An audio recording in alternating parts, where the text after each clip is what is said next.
मैं Lalita Rana study point with Amit में आपका स्वागत करती हूँ। देखिए, हमारा जो डीएलएड के लिए टॉपिक चल रहा था उसमें हमारा कहानी, लोक कथा और रोचक प्रसंगों का जो ज्ञान था वो हमारा हो गया था। आज मैं आपके लिए नया टॉपिक लेके आई हूँ। जो हमारा टॉपिक है वो है आज का चर्चा। चर्चा क्या है या चर्चा क्या होती है, इस टाइप से क्वेश्चन आपको मिलेंगे। चर्चा किसे कहते हैं, कितने प्रकार की होती है, चर्चा का महत्व क्या है, चर्चा की क्या आवश्यकताएं हैं, किस किस विषय पे हम चर्चा कर सकते हैं, तो ये सारी चीजें मैं आपको बताऊंगी। सबसे पहले देखते हैं हम चर्चा। चर्चा क्या है? चर्चा का जो अर्थ है, अगर हम चर्चा का क्या देखें, हम अर्थ देखते हैं सबसे पहले चर्चा का अर्थ। तो चर्चा क्या है? बोलने की एक कला है। चर्चा बोलने की एक कला है। देखिए, अगर किसी व्यक्ति को ठीक से मतलब बोलना नहीं आएगा तो वो किसी विषय पर भी चर्चा नहीं कर पाएगा। देखिए, अगर कोई व्यक्ति अच्छे से मतलब जब कोई बात करता है तो उसमें सबसे महत्वपूर्ण क्या होता है? शब्दों का चुनाव होता है कि वो किन शब्दों का अपने मतलब भाषा में प्रयोग कर रहा है, कैसे शब्द उसने चुने हैं, या जिस विषय पे वो चर्चा कर रहा है तो वो उस विषय में उसने किन किन शब्दों को चुना है, उसके हाव भाव कैसे हैं, ये सब क्या है? ये बोलने के उसका ढंग होता है या एक तरीका होता है कि वो कैसे बोल रहा है। तो चर्चा जो है वो बोलने की एक कला है। ये इसको हम दूसरे तरीके से भी कर सकते हैं कि जब कुछ व्यक्ति किसी एक विषय को लेकर आपस में अपने शब्दों का आदान प्रदान करते हैं तो वह भी हमारी क्या कहलाती है? चर्चा कहलाती है। या इसको हम एक तरीके से और लिख सकते हैं कि भाषा शिक्षण में जब छात्र और अध्यापक मिलकर किसी एक विषय से संबंधित समस्या के बारे में अपने शब्दों का आदान प्रदान या विचारों का आदान प्रदान करते हैं तो वह क्या कहलाती है? वह भी हमारी चर्चा कहलाती है। देख लीजिए, इसको भी आप ये भी नोट कर लेना और ये वाली भी आप नोट कर लेना। भाषा शिक्षण में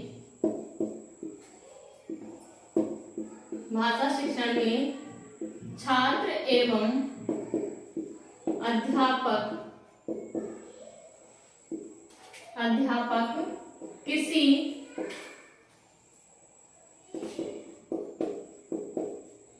किसी विषय से संबंधित समस्या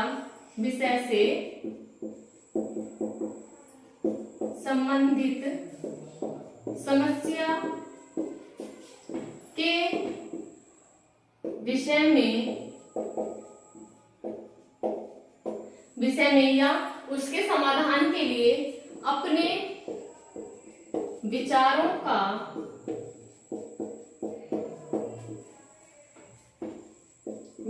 का आदान प्रदान करते हैं, वह चर्चा कहलाता है। वह चर्चा कहलाता है। देखिए, भाषा शिक्षण में छात्र एवं अध्यापक किसी विषय से संबंधित समस्या के विषय में अपने विचारों का आदान प्रदान करते हैं तो वह क्या कहलाता है? वह चर्चा कहलाता है। अब देखिए कैसे। सपोज कीजिए कि क्लास चल रही है, क्लास में कोई भी टॉपिक आ गया तो उस पे क्या होता है कि बच्चे जैसे ग्रुप डिस्कशन हम बोलते हैं, जैसे समूह चर्चा हो गई, तो उसमें क्या करते हैं कि जो हमने जैसे क्लास को हमने दो भागों में बांट दिया, उसको 2 पार्ट्स में डिवाइड कर दिया कि इधर और इधर की 2 पार्ट्स हमने बांट दिए हैं, तो हमने उनको एक टॉपिक दे दिया। तो उसमें क्या करते हैं, सब अपने अपने उसमें विचार रखते हैं और किसी एक जब हम कोई एक टॉपिक देते हैं या एक सब्जेक्ट उनको देते हैं कि इसी विषय पे आपको चर्चा करनी है, तो उसमें सबके जो विचार होते हैं वो अलग अलग तरीके से निकल के आते हैं। तो सभी एक विषय यानी कि एक समस्या हो गई कि एक ही विषय पे बोलना है तो उसका क्या करते हैं, वो अपने अपने शब्दों का आदान प्रदान करते हैं, तो वो क्या कहलाता है? हमारा चर्चा कहलाती है। इसको आप स्क्रीनशॉट ले लीजिए या इसको नोट कर लेना। चर्चा बोलने की एक कला है और शब्दों का आदान प्रदान करना भी हमारा क्या कहलाता है, चर्चा कहलाता है। अब देखिए चर्चा में आगे आता है कि परिवेशीय चर्चा क्या है। चलिए आगे देखते हैं परिवेशीय चर्चा क्या है।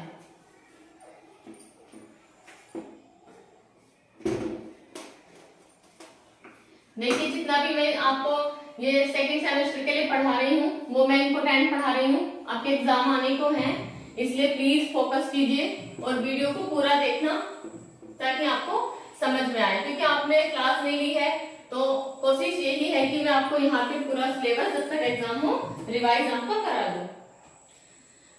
देखिए नेक्स्ट आता है हमारा परिवेशीय चर्चा।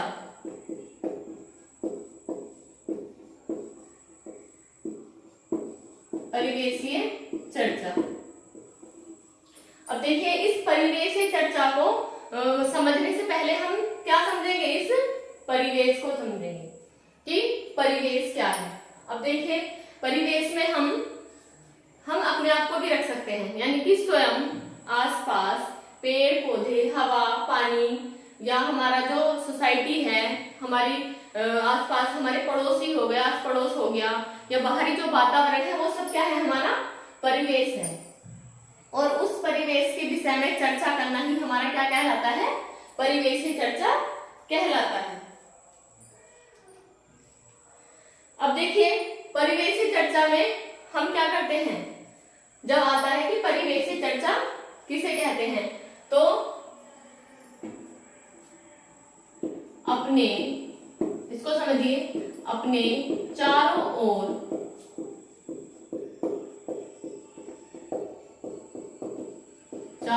उपस्थित वातावरण, जिसमें कौन कौन सा आएगा वो देखिए, जैसे स्वयं, आस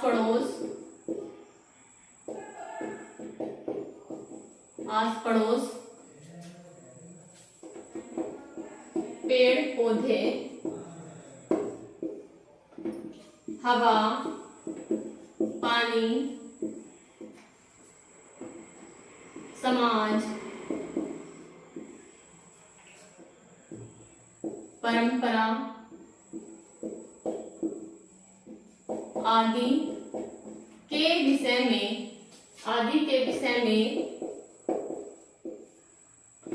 चर्चा या बात करना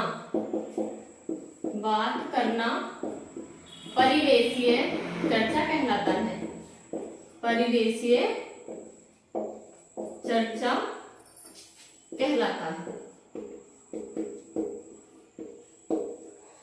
देखिए परिवेशीय चर्चा क्या है, अपने चारों ओर उपस्थित वातावरण, जिसमें हम स्वयं को भी रख सकते हैं क्योंकि हम भी इसी वातावरण का हिस्सा हैं, तो स्वयं, आस पड़ोस, पेड़ पौधे, हवा, पानी, समाज, परंपराएं आदि, मतलब जो भी हमारे इस वातावरण में, हमारे बाहरी वातावरण में सम्मिलित हैं, तो उसके विषय में बात करना है, चर्चा करना ही हमारा क्या कहलाता है, परिवेशीय चर्चा कहलाता है। अब देखिए परिवेशीय जो चर्चा है उसको हम 3 भागों में बांट सकते हैं।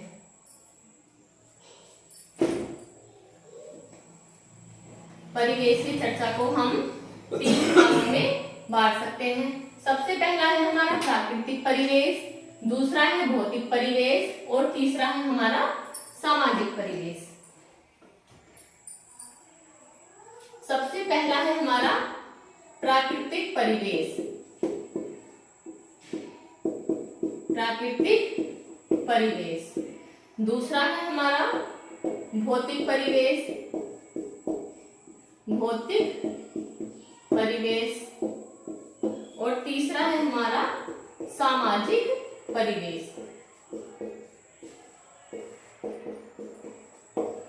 सामाजिक परिवेश, देखिए ये तीनों नाम मैंने लिख दिए हैं। प्राकृतिक परिवेश, अगर आपको क्वेश्चन आ जाए कि परिवेश जो है उसको कितने भागों में बांटा गया है, तो उसको 3 भागों में बांटा गया है परिवेश को, प्राकृतिक परिवेश, भौतिक परिवेश और सामाजिक परिवेश। अब देखिए ये तीनों नाम आपके सामने हैं और इनको लिखते ही आप समझ में आ गया होगा कि कौन से परिवेश में हम किन चीजों को रख सकते हैं।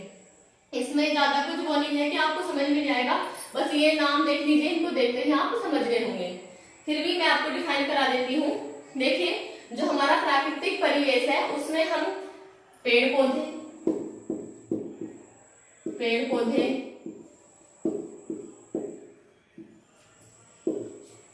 पशु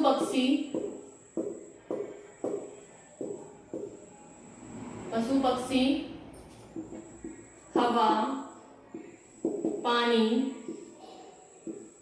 बादल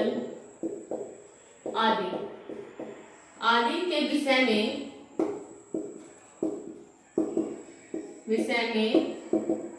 चर्चा कर सकते हैं या करते हैं। ठीक है, चर्चा करते हैं। देखिए, ये क्या है, हमारा प्राकृतिक परिवेश है। तो ये सब चीजें क्या है, प्राकृतिक है। इनका मनुष्य का कोई भी इनसे वो नहीं है, तालमेल नहीं है कि मनुष्य द्वारा निर्मित की गई है। देखिए, जो चीजें प्राकृतिक होती हैं वो हमारे प्राकृतिक परिवेश में आती है। जो मनुष्य द्वारा निर्मित की जाती है तो वो हमारी क्या होती है, भौतिक में आती है। और जो हमारे समाज से संबंधित होती है वो हमारे सामाजिक में आती है। तो देखिए, हमारे जो पेड़ पौधे हैं, पशु पक्षी हैं, हवा हो गया, पानी, बादल, ये हवा पानी नेचुरल है, किसी मनुष्य ने थोड़ी ना बनाई है, नेचुरल है। तो ये हम किस विषय में रखेंगे, प्राकृतिक परिवेश में रखेंगे। अब आगे चलते हैं, हम देखते हैं भौतिक परिवेश।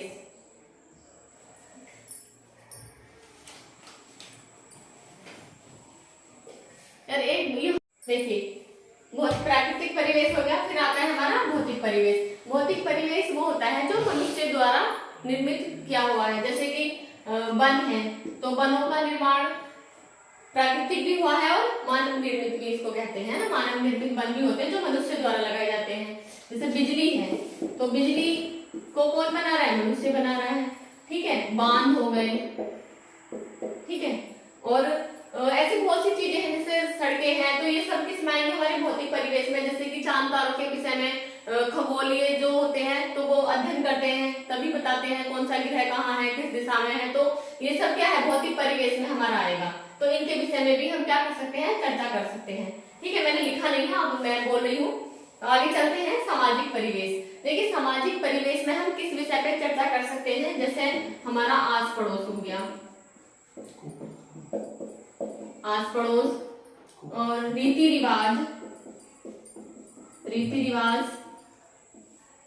ठीक है, सामाजिक परंपराएं हो गई।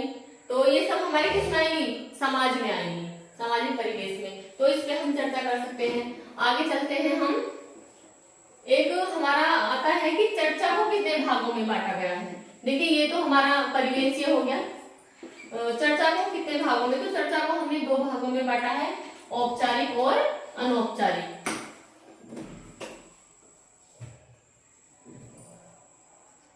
सबसे पहला है औपचारिक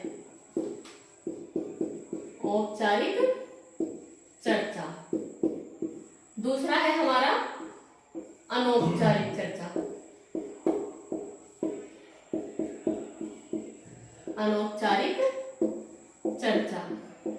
अब देखिए, औपचारिक क्या होता है। औपचारिक चर्चा वह होती है जो पहले से ही मतलब पूर्व निर्धारित विषय पर हम चर्चा करते हैं, तो वो हमारी क्या होती है, औपचारिक चर्चा होती है।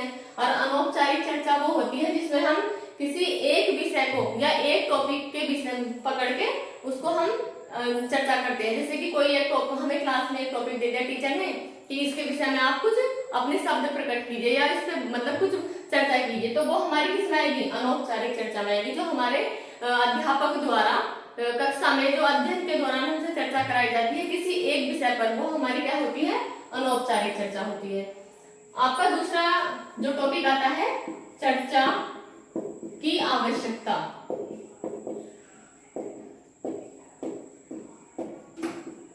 चर्चा की आवश्यकता। अब देखिए, चर्चा की आवश्यकता क्यों होती है, ये इसमें से बहुत सारे आपके क्वेश्चन बन जाएंगे। चर्चा क्यों जरूरी है, इसकी आवश्यकता क्यों होती है। तो चर्चा की आवश्यकता क्यों होती है, चर्चा के माध्यम से क्या होता है, छात्र में नवीन ज्ञान का उदय होता है। देखिए, छात्रों में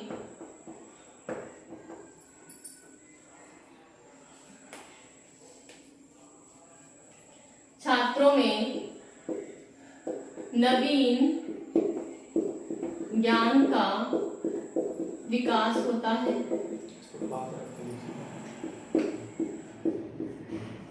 विकास होता है। दूसरा है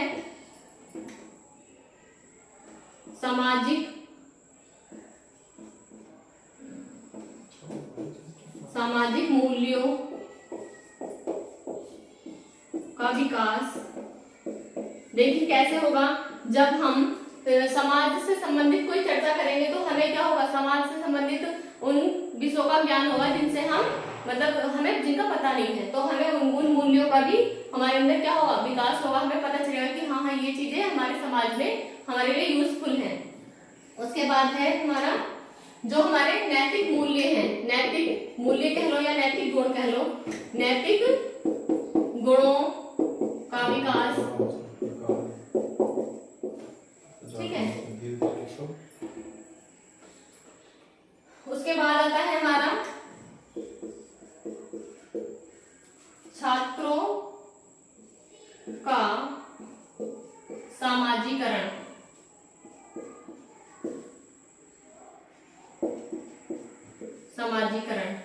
फिर है हमारा छात्रों को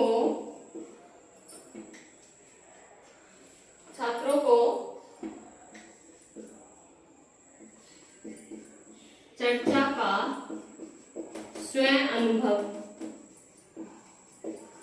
अब देखिए ये क्या है, हमारे चर्चा की आवश्यकताएं हैं। अगर हमें इन आवश्यकताओं का ज्ञान होगा तभी हम अपनी चर्चा में क्या करेंगे, एक सुधार कर पाएंगे। ऐसा होता है कि हमें जब कोई टॉपिक मिल जाता है बोलने के लिए तो हम अचानक से मिले हुए टॉपिक पे हम बात नहीं कर पाते, हमें समझ नहीं आता कि हमें किस तरह से अपने शब्द रखने चाहिए। अब देखिए जब हमें पता है कि हमें हमारे क्यों आवश्यक है चर्चा, उससे क्या होता है, छात्रों में नवीन ज्ञान का विकास होता है। सपोज कीजिए 10 लोग एक किसी विषय पे चर्चा कर रहे हैं, समूह चर्चा कर रहे हैं, तो उन 10 लोगों के उस एक टॉपिक पे क्या होंगे, 10 तरह के विचार निकलेंगे। अलग अलग तरीके से अपनी अपनी बात को जब वो रखेंगे तो 10 तरीके के विचार उनके सामने आएंगे, तो उसको वो क्या मिलेगा, नवीन ज्ञान मिलेगा। जो ज्ञान उसको अकेले की खुद के पास है, फिर उन 10 लोगों का ज्ञान उसके पास आएगा, तो नवीन ज्ञान का विकास होगा। दूसरा है सामाजिक मूल्य। हमारे लिए जो सामाजिक मूल्य जो हमारे लिए जरूरी है उनका उसमें विकास होगा। उसके बाद है नैतिक गुणों का विकास। नैतिक गुण जो हमारे कि हम समाज में हमारा संबंध कैसा है, या हमारे जो पड़ोसी हैं उनका व्यवहार कैसा है, आचरण कैसा है। किसी व्यक्ति का अगर व्यवहार आचरण अच्छा है तो हमें उससे सीखने को मिलेगा, तो उन नैतिक मूल्यों में नैतिक गुणों का विकास होगा। उसके बाद है छात्रों का सामाजिकरण। कुछ बच्चे ऐसे होते हैं कि वो समाज से दूरी बना के रखते हैं, उसके सामाजिकता के संपर्क में होते ही नहीं है, तो जब वो चर्चा का विषय मतलब अपनाएंगे, चर्चा में जाएंगे, तो क्या होगा, उनका सामाजिकरण होगा, यानी कि समाज के साथ उनका तालमेल बनेगा। उसके बाद है छात्रों को चर्चा का स्वयं, यानी कि जब हम खुद का स्वयं क्या है, एक्सपीरियंस, हम खुद का एक्सपीरियंस तभी शेयर कर सकते हैं जब हमें उसको व्यक्त करने का तरीका आता हो। तो हमारा जो स्वयं अनुभव है वो उसमें क्या होगा, चर्चा को हम तभी गेन कर पाएंगे जब हमारा स्वयं अनुभव अच्छा हो, कि हमारा अनुभव ऐसा था, उसको हम अच्छे से एक्सप्लेन कर पाएंगे। ठीक है। उसके बाद आता है हमारा परिवेशी चर्चा का महत्व।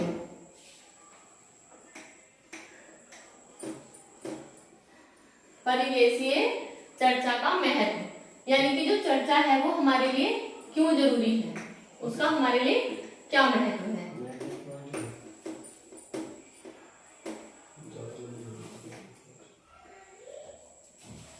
देखिए नेक्स्ट टॉपिक है हमारा परिवेशी चर्चा का महत्व। तो देखिए महत्व जो मैंने अभी आपको आवश्यकता बताई है वो हमारा सेम ही है, मिलता जुलता, कुछ भी चेंज नहीं है। जो आवश्यकता हमारी है वही हमारे महत्व है, क्योंकि उससे हमारा क्या होगा, हम सामाजिकता हमारी बढ़ेगी और हमारा जो स्वानुभव है उसमें मतलब विकास होगा। अब देखिए नेक्स्ट टॉपिक है हमारा परिवेशी चर्चा के विषय। परिवेशीय चर्चा के विषय। अब देखिए जो हमारा परिवेश है तो उसमें कौन कौन से विषय ऐसे हैं जिसमें हम चर्चा कर सकते हैं। तो देखिए इसमें बहुत सारे ऐसे विषय दिए हुए हैं जिसमें हम चर्चा कर सकते हैं। जैसे सबसे पहला है घर परिवार। घर परिवार, ठीक है। दूसरा है हमारा स्वच्छता और सफाई भी कर सकते हैं हम, दोनों सेम ही है, ठीक है, स्वच्छता और सफाई। उसके बाद है हमारा आसपास का जीवन, आसपास का जीवन। फिर है हमारा भोजन। देखिए भोजन के बाद है हमारा आगे जैसे जल हो गया या संस्कृति हो गई, ठीक है, जल और संस्कृति। तो देखिए अगर हम परिवेशी चर्चा के विषय देखें तो ये हमारे परिवेशी चर्चा के विषय हैं। इन पे हम अपने, ये हमारा सब क्या है, परिवेश है। घर परिवार भी परिवेश में आता है, स्वच्छता और सफाई भी परिवेश में आता है, आस पड़ोस का जो जीवन है वो भी हमारे किस में आता है, परिवेश में आता है, भोजन भी हमारा परिवेश में आता है, जल भी और हमारी संस्कृति भी। तो ये सब क्या है, इन विषय पे हम चर्चा कर सकते हैं। इसमें हम दो लोग मिलकर भी चर्चा कर सकते हैं, कक्षा शिक्षण में भी हम इसमें चर्चा कर सकते हैं, समूह शिक्षण में भी कर सकते हैं, या जैसे हमारे ग्रामीण एरिया में जैसे पंचायत होती है उसमें भी हम इस पे समूह चर्चा कर सकते हैं। फिर एक हमारा नेक्स्ट आता है स्वयं अनुभवों पर चर्चा। स्वयं अनुभवों पर चर्चा। स्वयं अनुभव क्या होते हैं, व्यक्ति के खुद का अनुभव, खुद को मतलब उसका एक्सपीरियंस कह लो। तो स्वयं अनुभवों पर चर्चा के कौन कौन से विषय हो सकते हैं, जैसे कि यात्रा वर्णन सबसे पहला, दूसरा है दृश्य वर्णन। अब देखिए आप सोच रहे होंगे कि यात्रा वर्णन और दृश्य वर्णन क्या है। तो यात्रा वर्णन है जैसे हम किसी कहीं यात्रा पे गए तो हमने क्या किया, उस यात्रा का पूरा आगे, जैसे हमने किसी ने हमसे पूछा कि आप कहाँ गए थे, तो हम उसको 10 लोग बैठे हमसे पूछने लगे कहाँ गए थे, तो हम उस यात्रा का ही पूरा वर्णन करने लगेंगे कि हम वहां पे गए थे, हमने वहां पे ये चीजें देखी। या फिर दृश्य वर्णन में जैसे आप कोई किसी हिस्टोरिकल पैलेस पे चले गए, किसी पौराणिक मतलब टेम्पल पे चले गए, तो उन दृश्यों का वर्णन आप करोगे। स्वयं अनुभवों पर एक और आता है इसमें घटना वर्णन। घटना वर्णन, देखिए किसी व्यक्ति के साथ कोई घटना हो जाती है, कोई इंसिडेंट हो जाता है, जैसे कि सपोज कीजिए किसी को वो कहीं गया, उसका मतलब बैग चोरी हो गया या चोट लग गई, तो वो सब क्या है, एक घटना वर्णन हो गया। तो वो भी क्या है, हमारा स्वयं अनुभव में ही आएगा। इन भी सब हम व्यक्ति क्या कर सकता है, खुद का एक्सपीरियंस वो इन तरीकों से शेयर कर सकता है कि वो यात्रा पे गया था या उसने क्या क्या दृश्य देखे या उसके साथ कोई घटना हो गई, तो ये सब किस में आएगा, उसके स्वयं अनुभवों पर आएगा। देखिए ये इसमें क्या था, जब हम स्वयं अनुभवों पर चर्चा करते हैं तो उसमें कुछ पॉइंट आते हैं, शब्दों का चुनाव हो गया जैसे, या मतलब श्रवण कौशल कैसा है, या उसके संप्रेषण में सहायक होने चाहिए, क्योंकि संप्रेषण मतलब क्या, आदान प्रदान। अगर हम कोई शब्द कोई मतलब जैसे सपोज कीजिए यात्रा का वर्णन मैं बता रही हूँ, तो मेरे शब्द ऐसे होने चाहिए कि सामने वाले को सुनने में अच्छा लगे, उसको मेरे शब्द क्या होने चाहिए, प्रभावी लगे। तो ये शब्द किस में आ जाएगा, हमारे स्वयं अनुभवों पर आ जाएगा। आज के लिए इतना ही, मैं आगे चैप्टर टू चैप्टर करा रही हूँ, ये मेरा सेकंड वाला चैप्टर था आपके लिए। अब देखिए आज हमारी जो लाइव क्लास होगी शाम को 6:30 बजे, तो प्लीज हमारी लाइव क्लास में जरूर जुड़िए। Thank you.